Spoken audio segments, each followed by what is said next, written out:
কক্সবাজার জেলা সদর হাসপাতালের হাম আইসোলেশন ওয়ার্ডে ভর্তি হয়েছে ৮৭ শিশু। বিস্তারিত জানাতে এই মুহূর্তে কক্সবাজার সদর হাসপাতালে আছেন সহকর্মী সুজাউদ্দিন রুবেল। সরাসরি যাচ্ছি তার কাছে। রুবেল, কক্সবাজারে হামে যে আক্রান্ত রোগীর সংখ্যা কিন্তু বেড়ে চলেছে।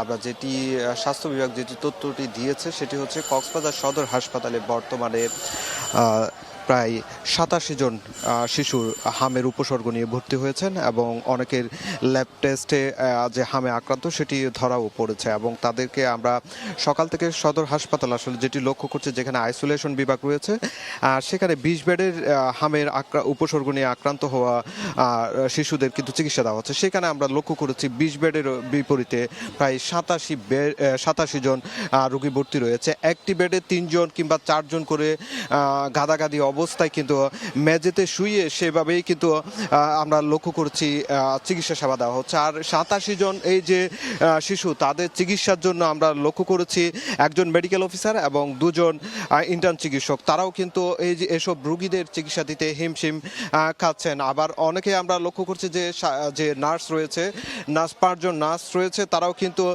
তাদের সেবা দিতে পরিস্থিতি তাদের ব্যাক পেতে হচ্ছে বলে সেটি আমাদেরকে জানিয়েছেন। তবে সর্বোপরি হাসপাতাল কর্তৃপক্ষ যেটি বলছে যে হামে আক্রান্ত রোগীর সংখ্যা দিন দিন বাড়ছে। উপজেলাগুলোতে রোগীর যে বাড়তি চাপ সেটি কিন্তু কক্সবাজার সদর হাসপাতালে সামাল দিতে হচ্ছে।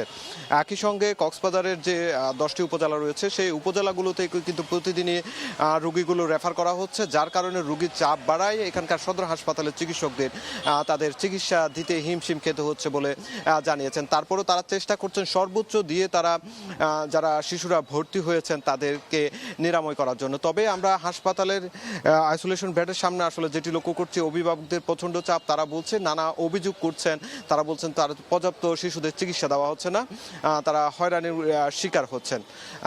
এছাড়াও রোহিঙ্গা ক্যাম্পেও কিন্তু যে হামের সংক্রমণ নিয়ে উপসর্গ নিয়ে ভর্তি হওয়ার রোগীর সংখ্যাও বাড়ছে। তো এ ছিল আমার কাছে কক্সবাজার সদর হাসপাতাল এলাকা থেকে সবশেষ। কক্সবাজার থেকে যুক্ত হয়েছিলেন সহকর্মী সুজাউদ্দিন রুবেল।